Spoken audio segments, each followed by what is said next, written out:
Welcome back to That Rugby podcast. And Husey, my friend, we have cracked it. We have made the big leagues. We have, folks. The folks at Manscaped were kind enough to reach out to us, and they've sent us a care package. And stay tuned to the Sports Booth Rugby podcast. Everywhere you can consume our content, stay tuned to our socials for an exclusive deal that you can take advantage of. All thanks to the folks at Manscaped. Look, if you like what we do and you want to support us, use that code. It'll benefit you. It'll benefit us. Everybody wins. That's the beauty of podcasting, my friend. But yeah, thank you to Manscaped. Totally. Thank you for reaching out and thank you for getting on board and supporting us. But what we did have is some mighty support from my Hurricanes to make sure that the world didn't end and we are back again. Honestly, I woke up. Obviously, it was like 6 a.m. kickoff or something, my time in London. Woke up, saw it after 15 minutes, 20 minutes, it was 3-0 to the Rebels, and I was like starting to brick myself a little bit, being like, we're in some trouble here, what the fuck's happening? But I knew, as typical Rebel fashion, that they were going to bottle it, and they did. Yeah. And what I've taken from this is the quarterfinals, all the quarterfinals is a money grab ploy. And that's across the board. I don't know if you've seen this, but Super Rugby, obviously, 1-4, bet 5-8. In the URC, they had their quarterfinals, 1-4, bet 5-8.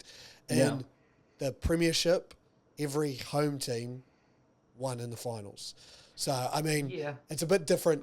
I think that's typical for any first round of the playoffs. But that makes it just that much more of an upset when an underdog team wins. I like that because it's entertaining for the fans. It's good numbers. It's good atmosphere at the stadiums and everything like that. So I still think it's a good thing. And look, the Brumbies Highlanders game was very entertaining, very very entertaining. The Hurricanes Rebels. I think the Rebels probably put up more of a fight than most people thought they would, considering it's in New Zealand and this was this was in fact their last game, and they had to go into this thinking this could be our last game. They had to put that to the side. I think they fought very valiantly for playing across in New Zealand, for being the Rebels, to be quite frank. You're giving them an asterisk because they're the Rebels. It's like saying, the dumb kid tried. I'm not giving them an asterisk. I just think that I think most people would probably expect them to get blown off the park 50-3 or something like that. I think 47-20 is probably a better it's not a great scoreline, but I think it's a better scoreline than most people would have given the Rebels. Yeah, look, there was a point there where they were going to lose 50-3 and they scored 2 tries and actually showed a bit of character. Or did the Hurricanes slip up? Did the Hurricanes get a bit sloppy? Exactly. You can either look at it as the Rebels fought hard right to the end, or you can look at it as the Hurricanes slipped at the end. I think you probably don't want to think that, because that might, against a team like the Chiefs that you're playing this week, if you slip up a little bit at the end, they've got this quality of player to take advantage of that and turn a loss into a win, where the Rebels might not have. I think it's probably a little bit of both. Maybe the Hurricanes took their foot off the gas a little bit. Maybe the Rebels found that spark of realizing this is our last game, let's go out in a blaze of glory type thing. But I think the Rebels fought hard. It's a sad end to a sad franchise. They will be missed, but hopefully it's the catalyst. Hopefully their sacrifice is the catalyst for something better. And we'll talk about that in a little bit. But looking at our other quarterfinals, look, the Chiefs versus the Reds. No one picked that. The Chiefs really came out firing, and I think it's a big warning shot for the Canes. Actually, I think that is I think that semi-final is going to be a bloody big one, and the Hurricanes cannot afford to let the foot off the gas even at one point. I tell you what, though, I watched a bit of the Canes Rebels. One of my favorite players this year, and forgive me if I mispronounce his name, Asafa Omor, your hooker. That's how I pronounce it, right? Yeah, I bloody love that bloke. That is just, every time he gets ball in hand, it's like there's this video online. I don't know if you've ever seen it, but in Sweden the cows are locked in a shed for the whole winter, and then at spring they at the same time, and they just run out and go galloping around the field, jumping around, and just so happy to be outside. That's what, whenever Asafa Omua gets to the ball, that's what I think of, because he just looks so happy to have the ball in hand and to be running with it, and he just goes all out, puts 100% into it, and he's this wrecking ball of a player. I'm scared for when the Wallabies have to face him this year in the Bledisloe and things like that, presuming he gets picked. But I think he's one of the Canes' most dangerous players. Oh, totally is. And yeah, I think the only issue he has, and it is quite an issue for a hooker, is his lineouts aren't fantastic. Like, he's a decent lineout option, lineout thrower. But, when you've got likes of Cody Taylor and Samasoni Tokuhihau, there's competition in that hooking position. I will say I was so surprised by the Reds, obviously 31-0 at halftime. I think they'll be bitterly disappointed with how their season ended. Like, we talked about how they were a good enough team to be in finals contention, good enough team, and they just got wiped off the park in that first half. I do think the Chiefs have learnt a thing or two from the Crusaders. The past 2 years, what have they done? They've won finals away from home. They went into Eden Park, won in Eden Park, went into Hamilton, won in Hamilton. It doesn't necessarily have to run through home. And I think the Chiefs realised pretty early this season, and I think even looking at that Hurricanes game back, that if it doesn't run through home, it's not the end of the world. We need to peak at the right time, and if they put on that first half and they double that first half against the Canes, they'll be hard to stop anyone galore. So, look, it got me fucking nervous seeing how well they went out and absolutely ripped apart the Reds. But I'm confident in my Canes' ability to get a job done, and I have to be. At home, I don't think we've lost at home this year. No, because we lost in Canberra and in Eden Park. And then, obviously the other semi-final, the Blues knocked out. The other quarterfinal, the Blues knocked out in the Drua, but the other semi-final were the Blue and the Brumbies, because the Blues just swept the floor with the Drua, unfortunately. Yeah, I think that even more than the Canes Rebels was the most one-sided. And it's hard to tell if that was just Fiji collapsing or how good the Blues actually are. You know what I mean? Like, the Blues are still just, maybe it's just because they're the Blues. I just don't have 100% faith in them to win a title. But look, we've got two tremendous semi-finals coming up. The Brumbies Highlanders game was really great, particularly the second half by the Brumbies. See, the first halftime, I think it was 17-16. Yeah, 17-16, very, very close, right? And then second half, Brumbies just shut out the Highlanders. The rugby played in the second half by the Brumbies was fantastic. Favorite moment, and I'm sure it's everyone's favorite moment, was the Noah Lolosio crossfield kick to Andy Muirhead with a little soccer dribble to get it over the line. That kind of improvisational play is that's typically something you see from All Blacks, Pacific Islander type side, but that willingness to roll the dice, take a gamble, and to actually come up with the goods at the end of it was fantastic by the Brumbies. More impressive than that, though, was them holding out the Highlanders for the entire second half, including after the full-time whistle had gone. There was no benefit to the Brumbies to keeping the Highlanders out other than pride and discipline. And I think that's really important for the Brumbies heading into this next week. They're going up against the Blues, who they've played in the finals in recent times a few times, come up short, but they've been tough, close games. Look, I don't know if they can get it done this time. It's going to be really, really tough. It's going to be really, really tough. The Highlanders at home is one thing. The Blues away is a totally different beast. But look, obviously they're the only Australian team left, so I'm going to be barracking for them.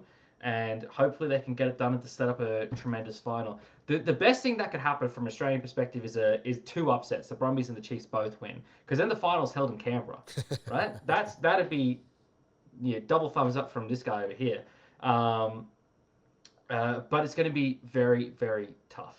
Yeah, I love what Stephen Larkham went about after the game and how he came off when he said, we've made the semi-finals, I think, the past 3 years. Semi-finals is not enough. Like, this team's too good to be losing just at the semi-finals. So, look, they went to the Blues in 2012 when the Blues hosted them and put in one hell of a fight to play in that semi-final. And I think they'll do the same again. The major 2012 or 2022? Sorry, 2022. Did I say 2012? 2022, they went to the Eden Park and put on a hell of an effort. Yeah.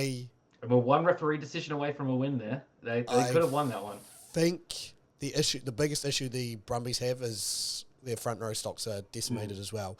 And that's what someone commented on one of the TikToks or Instagrams, we talked about how decimated the front row for Aussies are, but the Brumbies were able to pull out a win against the Highlanders. I'm like, well, the Highlanders are a different beast, a different team completely to the beast that is the Blues, who have a full All Black front row and props. Like, you got Offatonga Fussy, Angus Tarvell. Highlanders did as well, though, didn't they? And they dominated the scrum, and that's the issue I have. The difference with the Blues is they've also got All Blacks in their backline, where I don't believe the Highlanders have won. So I go, if the Blues start rumping that, the big issue the Blues have now run into, and I wouldn't even say it's an issue, but Patrick Tuipulotu's been ruled out, who has been a man mountain for the Blues this season.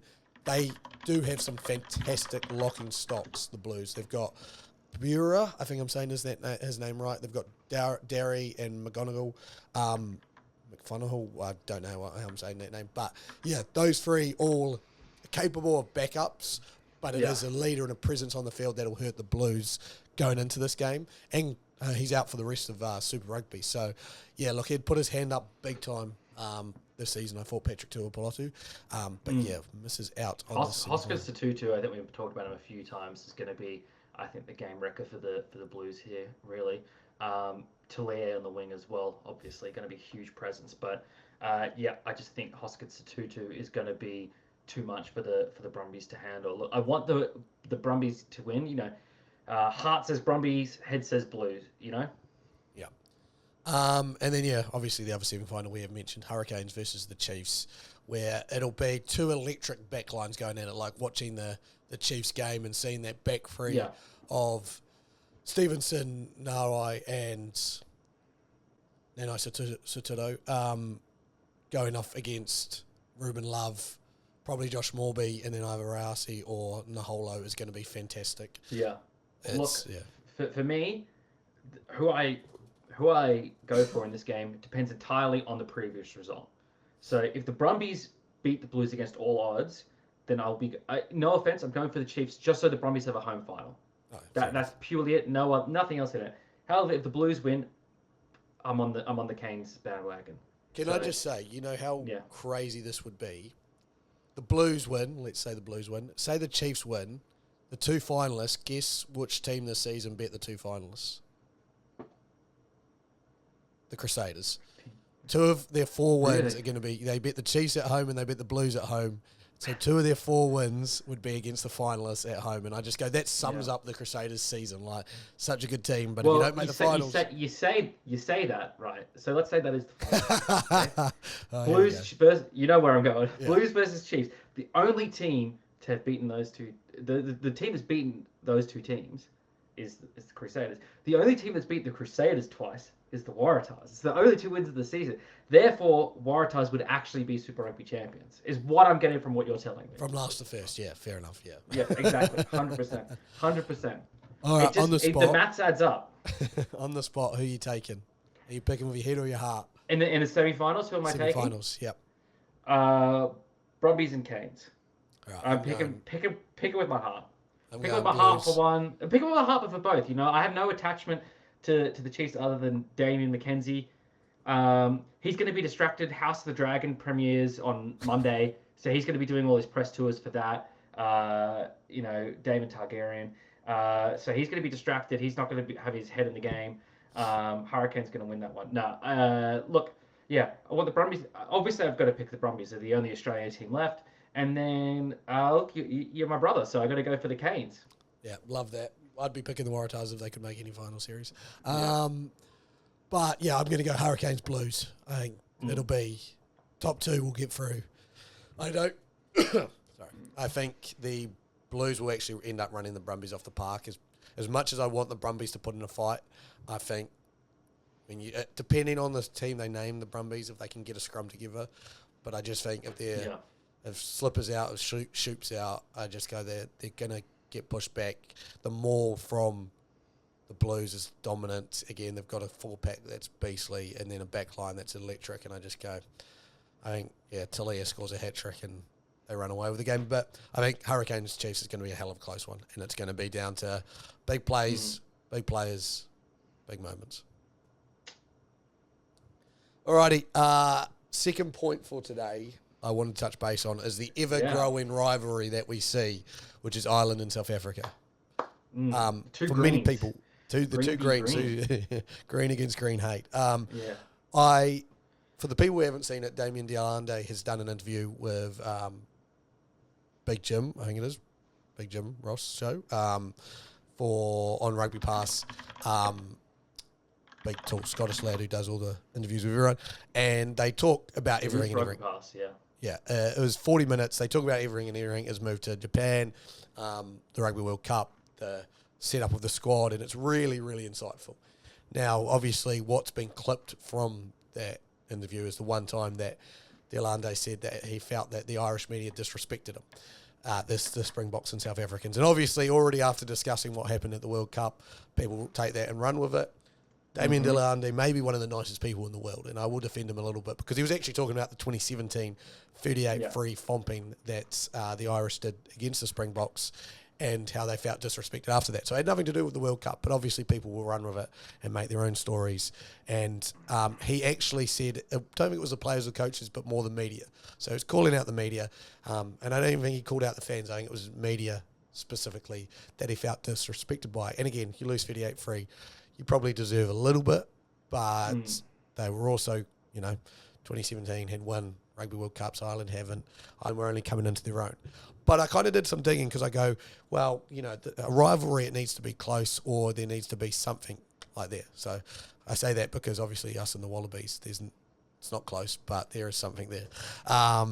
But since the professional era, so I think it was 1998, I counted, it's 10 wins to South Africa, 8 wins to Ireland. So it's a lot closer than people think. And then we go back to 2014. Ireland have won, what was it, 1, 2...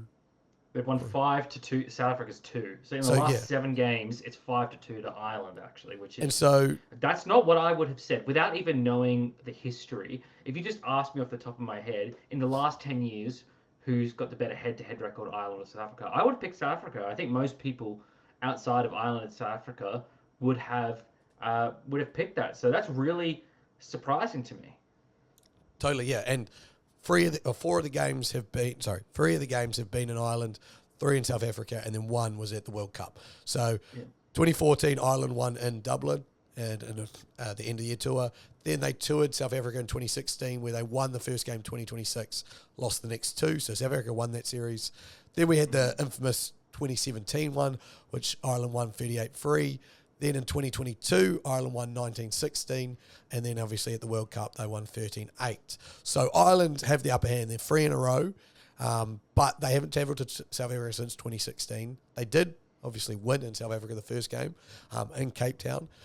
So, I mean, we're going to get a spicy series. And I know South Africa, a few of the players, 11 or so, I think have been announced, sitting out the Wales game. I don't think the squad for the actual tour when Ireland tour has been named. I haven't seen the Irish squad be named.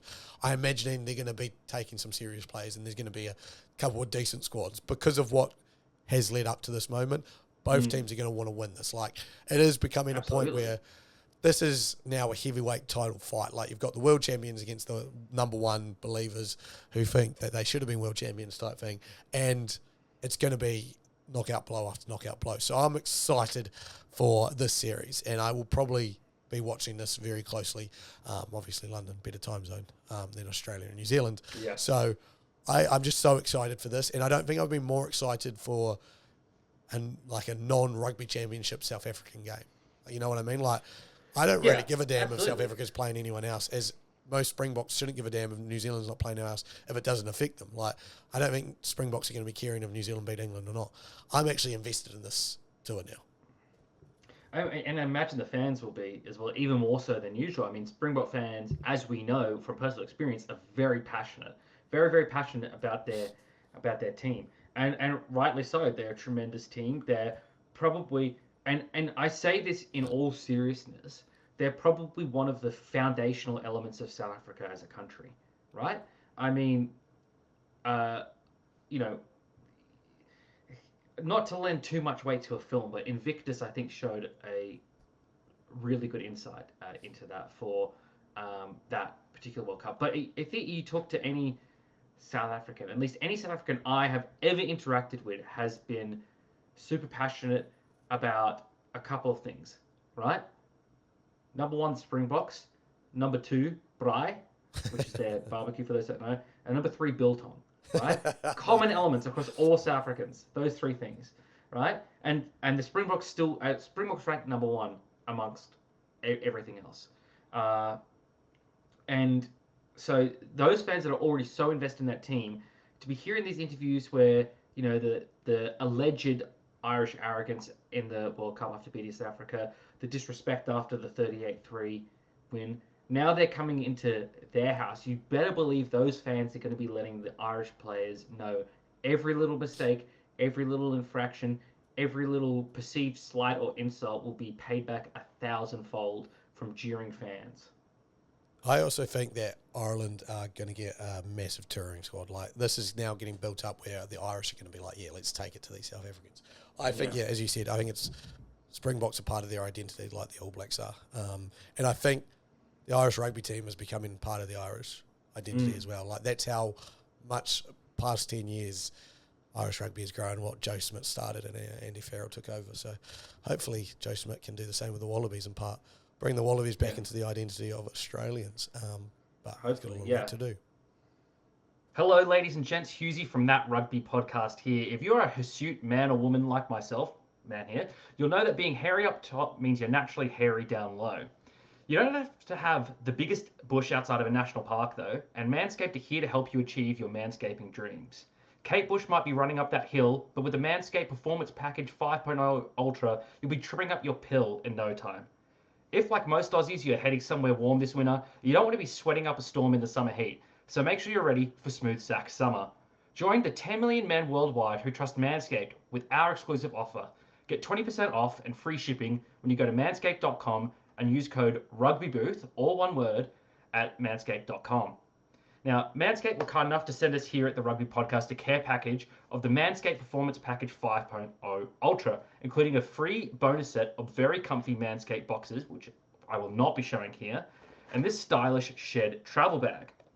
Now, the Lawnmower 5.0 Ultra is the star of the show, reducing the risks of below-the-belt nicks and with dual spotlight LEDs to illuminate the darkest reaches that not even your partner has seen. Now, I've actually used this recently, and I was surprised at how easy and comfortable it was compared to my previous manscaping attempts in the past. I particularly liked this new foil blade to finish up areas I wanted particularly smooth and ready to groove. After a nervous start worrying about nicks and bits being caught in the blades that you definitely do not want caught in blades ever, I was able to get a bit more comfortable and shave to my heart's content. The only one not a fan of this was the bin that had more than its usual load of hair to dispose of. Not only does manscaping with the help of the lawnmower help perfect your package's presentation, it also helps reduce the risk of ingrown hairs. Now, after trimming and going about a long day's work, you want to keep yourself fresh. And the Crop Soother Aftershave Lotion and the Crop Preserver Anti-Chafe Ball Deodorant are just the ticket. You'll be able to toss a few snags on the barbie without your own snag roasting in its own juices and smelling like someone's chucked a shrimp on the grill instead. Now, get 20% off and free shipping with the code RUGBYBOOTH, all one word, at manscaped.com. That's 20% off and free shipping with the code RUGBYBOOTH, all one word, at manscaped.com. It's all one word, all capital letters. It's smooth sack summer, boys. Get on board or get left behind. Last point for today. Next year's Super Rugby Cup, obviously official. Rebels done, dusted. Hurricanes ended a franchise. Only team to ever do that. So now... I don't think that's true. No, I'm sure there's other franchises that have come and gone. But Sunwolves have gone. Jaguares have gone. Whoever they played last into their franchise. Yeah, but they're coming back. So I don't think the Rebels will. Jaguares, Sunwolves... Yeah. But actually, there's talk of a Japan team coming back. But hold on. This is what we're going to get into. That. Obviously, the Rebels are done, dusted. Hurricanes ended their life. Maybe not the only team to do it, but they are one in the few. Super Rugby next year is going to look very different. 11 teams. Jaguares won't be coming in this next year at least. 2026 is still the idea for them. But I kind of thought let's discuss a little bit around what we can do for the next year comp. There's been discussions, 11 teams, 6 finals. We can discuss alternatives as well. Would you rather just rush the Jaguares in? I want to get your thoughts on how the next year's Super Comp looks. Would you do something like that? Rush a team in, make it sure it's 12, just play 11. We can bun the bye rounds off because everyone's going to have a bye each week. And then go 6 teams in the final. Hughesy, thoughts? I would like to see the Hagiwaris or a Japanese team in, personally. I would like that to show a some kind of positive out of this and not just a team leaving the competition, you know? I want to I want to see Super Rugby to be a viable future product in some form, you know, whether that's split into conferences, whether that and then they only coming together for the finals, you know, that's cost saving as well, not as many international flights needed, etc., etc. But and then you could put that money towards getting an Argentinian team in, getting a Japanese team in, so on and so forth. I that's what I would like to see. I'd like to see an Argentinian or Japanese team take the place of the Rebels. I think it's too early to see another potential Australian team take that place. You know, I think that takes some foundational work that just hasn't been done. Right? At least we haven't heard of. Yeah. Maybe the team that put together the bid to take over the Rebels, maybe they reformulate and come up with a different Melbourne-based side. That could be good as well. That's just a different franchise than the Rebels. But I think there needs to be more work done on the foundation of Super Rugby to then put a Melbourne-based squad in. I think Super Rugby has other work to do, potentially make it a domestic competition. The things we talked about, you know. So I think there's two options. My preferred option is to bring in just the. Well, no, both of these options I have sort of equal preference for. The third option of just not having a team, 11 teams, 16 finals every week, a team is on a bye. That's my least preferred. I don't. That being said, I don't hate it, right? But my other two options that I see are the most smooth, continuous option is to just import the Hagiwaris or a Japanese team, remain a 12-team competition, everything else business as usual, keep going down that path. I don't mind that path either. If you want to introduce radical change, and again, this is not necessarily a bad thing either to have radical change. 2025 was the year I think they said that the current Super Rugby deal is the last year of, or it's the year they can do another extension, something like that. 2025 though is a key year. The radical option is to overhaul the competition completely. Separate Australia and New Zealand out into two separate conferences. You only play your domestic teams throughout the year, and then in the finals you play up against the other teams. Make it a 16 finals or something of that nature. You know, 1 versus 3 against 1 versus 3, 2 versus 2, 3 versus 1 for each conference or something like that.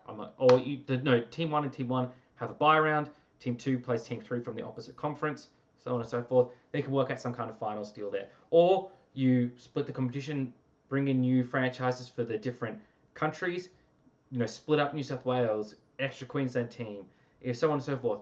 But you make it a more domestic competition, slightly smaller stadiums and things like that, really get it back to more easy access, completely overhaul marketing, get it back into the common lingo of Australians, right? And even New Zealanders, you know, like some of the rugby competitions in New Zealand aren't as popular as they used to be as well. It's not a purely Australian problem. This is a problem on both sides of the Tasman. Australia's just seeing the effects of it more because we have more sports competition over here, right? But we are just the canary in the coal mine for New Zealand as well. So that I think would be probably my preferred option. I don't think that's going to happen. I think it is just going to be imported Argentinian or Japanese team though. Yeah, interesting. And to touch on your last point, I agree. And even in New Zealand, we could do the same thing. Like, it annoys me that it's the Hurricanes. It should be the Wellington Hurricanes. Because, like, when the Rebels were coming in, and I didn't even know this back in the time in 2009 when the bids were made, a Taranaki/Hawke's Bay bid was made. And, like, that's Hurricane/Chiefs region, like, both of them. Taranaki and Hawke's Bay used to be in the Hurricanes region. It's like, how can we identify as the Hurricanes as all of those three provinces? They should be pushing for their own team, and again, like they could have their own separate names. So I agree, it should be, and it used to be, and I don't know why we changed it. It used to be the Wellington Hurricanes, used to be the Auckland Blues, used to be Otago Highlanders, I think it was Canterbury Crusaders. So I don't know why we can't push for something like that. and sort something like that out. Similar to you guys should be Sydney Waratahs. One thing that really annoys me is the argument of there's not enough talent. That really annoys me because one of my favorite phrases is iron sharpens iron, which is that by practicing against better players, you will improve. And I think that's true. And as well as that, less teams means less opportunities for players to show. How many surprise players and underdog stories have we heard of players underrated coming through and finding success at the top level? One of the things that I think could be really better, if you split the competition into 2 domestic competitions, right? You then allow the chance for more players to play against some of these top players. Naturally as well, I think the top players will be diluted amongst these clubs as well. So then they have the chance to spread their knowledge and experience. The competition will level out as well. It may take a little bit of time, but I think that will naturally occur. And some lower grade players will get the opportunity, and it'll build depth for your national sides as well. You know, particularly for the Wallabies, that's so important, right? You'll get these players that are able to practice against. You know, if you have a domestic competition, you have your props that are able to practice against the likes of Angus Bell, James Slipper, Alan Alatoa, Talaniela Tupou, you know, so on and so forth. You know, backline players that are able to practice against the stars of the Super Rugby backlines.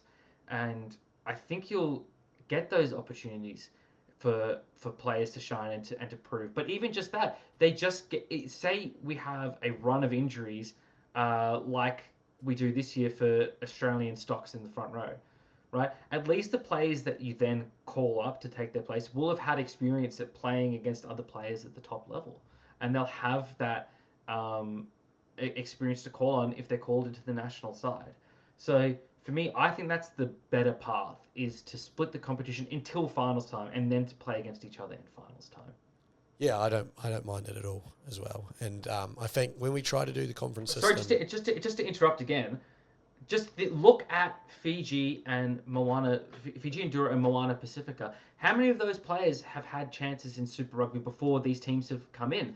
Not much. Fiji and Endura have made the finals the last 2 years running, and Moana Pacifica have, I think, drastically improved this year. It's fair to say. You know, they're bottom of the competition the last 2 years running. This year they were a chance for the finals up until the final week of the competition, right? How many of those players would have gotten Super Rugby opportunities if those 2 franchises didn't exist, right? So how many players are out there that are of that caliber that aren't getting chances because there's not enough slots for them?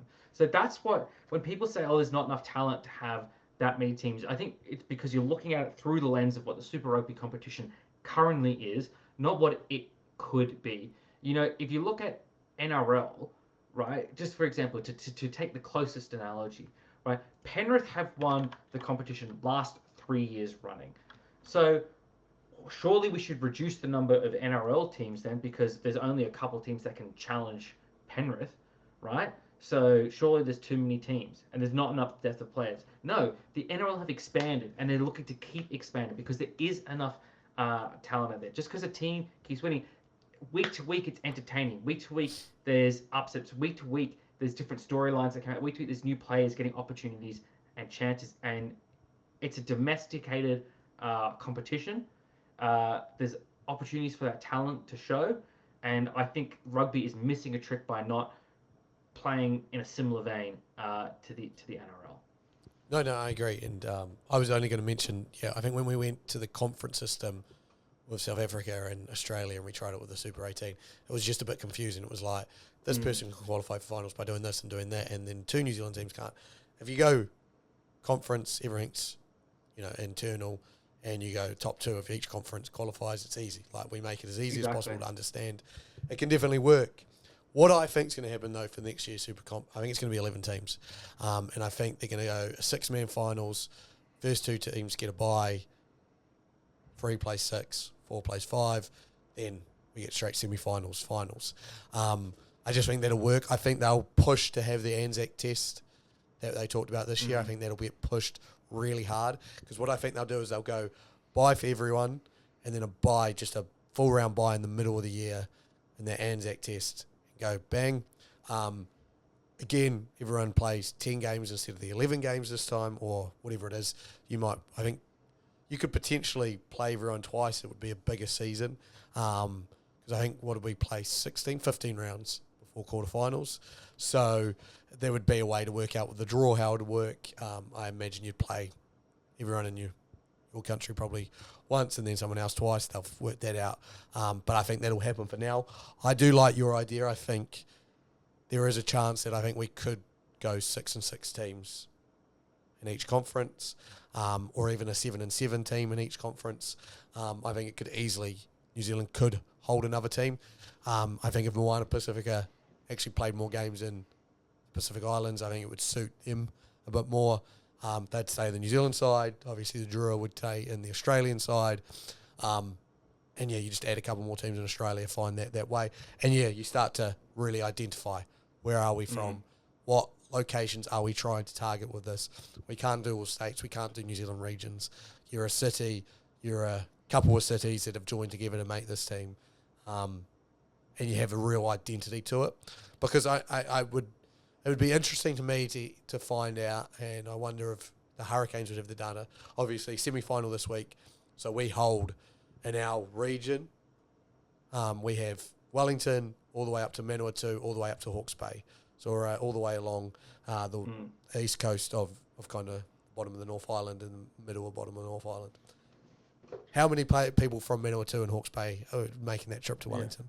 You know, like how many extra fans are doing that trip because of this? Look, there will be some diehard Hawke's Bay fans out there who also support the Hurricanes, and there's enough Hawke's Bay players playing for the Hurricanes to understand that. But I just don't think that number's enough, that they buy in enough to what you could get from the biggest cities. What I'd love, what I think would be a really interesting idea? It'd be really interesting for the New South Wales Waratahs and the Queensland Reds to not be regular competition teams, but to be a state of origin style representative team. And then you have your Shoot Shield and whatever the Queensland competition is. I forget what it is. You have those as you combine those to be your in-season national comp, right? And then players are selected from those clubs to be in the Waratahs and Reds for a representative round, akin to state of origin, but obviously you can't call it state of origin. You have something similar, right? And I think that way you keep the Waratahs' legacy, you keep the Reds' legacy as well, but then you have the opportunity. And remember, all these players are already allocated to these clubs anyway. So they would just go play for those clubs. And more regularly, those would be your clubs. They already have stadiums that are smaller scale, yes, but that's not a bad thing to start off with, right? And you could have a few select games at your bigger stadiums, like your Allianz and Accor stadiums. And then that's the competition you televise and run with. You've already got fans, you've already got branding, you've already got merchandise and all that, but you just elevate that competition to the next level. You take the first grade teams and elevate them essentially from Shoot Shield and the Queensland competition, and you can expand it to include Victoria, Western Australia as well. Yeah, I like it. I don't know how well it works, but I like the idea behind it, and I love that. It might not be exactly, but something similar to that. And I love the Waratahs, diehard Waratahs fan. I don't think you could serve an entire state like New South Wales with one team. No, I agree, and I love the idea of state of origin, and that could basically replace like the mid-year. I think it'd be a one-off game rather than a three-match series, and New Zealand could do a north-south. Because imagine this, you know, the weekend on the Friday or the Saturday night or the Friday night, let's say Friday, you've got North versus South in New Zealand. On the Saturday, you've got New South Wales versus Queensland. New South Wales versus Queensland, Victoria versus Western Australia. Something like that, like just perfect, just to make hey, this is our rep weekend. Something that we can go, international rugby is the standard. This is the next best thing. And then we have like our Super Rugby, whatever we want to, Super Rugby comp that has those teams. I love that. I do like that idea a lot. And I also like the idea, it was mentioned again on another couple of, I think, rugby talk shows. New Zealand All Black players should be allowed to go and play for Australian players. Australian Wallabies should be able to go and play for All Blacks. This is a comp where it should be internally like you can play for that nation and you don't lose your right to play for the All Blacks or the Wallabies. You're in the same. So you mean Australian players should be able to play in the New Zealand conference? New Zealand players should play in the Australian conference. If say 100%. Jake Gordon is like, oh, I'm looking for a release, and then all of a sudden the Highlanders are like, oh, look, we're looking for a. Then probably not the Highlanders, but say Finlay Christie goes down to the Blues, and the Blues are like, we want a scrum half. Bang, Jake Gordon signs to the Blues. It's not the end of the world. I imagine. As much as we could keep the conference separate, I imagine there'd be some cross-conference games, as the NFL does. Like, you'd probably style a couple of weeks where you have, just during the year, just so you're still having a touch of that New Zealand-Australian rivalry. I think that would work a treat, just competition-wise. Absolutely. I think there's lots of things they could do. I think staying the current course, though, is the least desirable and the least likely to result in success. I will say, though, I know in New Zealand, I think there's been like a 21% increase in TV and 16% increase in attendance. So, again, as we say all of this with Super Rugby Pacific, it's a young competition when you think about Super Rugby Pacific. Super Rugby that we all loved and thought about, the Super Rugby 12, even the 14s and previously to that, that's gone. That's not Super Rugby anymore. Like, we're in a different era of Super Rugby because the South African teams have gone / been pushed out the door. So I think as much as these all ideas are great and these discussions are great, this competition does need a chance to breathe because I think it can work. Like, there's now data there saying, hey, New Zealand fans are coming back. Okay, how do we get the Australian fans involved is probably the next question. And as you say, success breeds interest. Again, I think there's been so many New Zealand teams that have had good chances at winning. Obviously, the Crusaders fans have got on board even though they've sucked. How can Australian rugby get more teams into that top twos, those top fours, top eights? So that'll be the discussion, I think, for the next few years.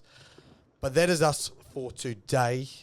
Thank you for joining us on That Rugby podcast. Again, thank you to Manscaped for coming on board, jumping on the team, helping us out.